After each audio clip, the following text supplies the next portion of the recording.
Requesting ETAs on the Roanex Connect app. First, let's open the app. The driver will need to allow background location permission to the Roanex app.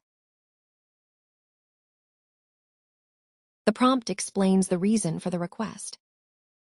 Follow the prompts on the app. After allowing permission, the app will have access to the driver's location to request real-time ETAs. Now, this is the web view for the Fleet Manager. From the dashboard, click on Loads. Click on the load you need to view. On the Team tab, you can see who the driver is. Click on Stops to see the stops.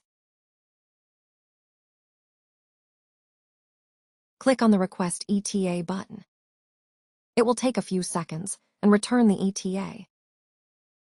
Roanex calculates if the driver will make it on time to the location.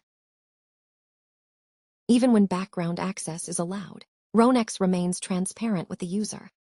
The user will see a notification every time an ETA is requested by their manager.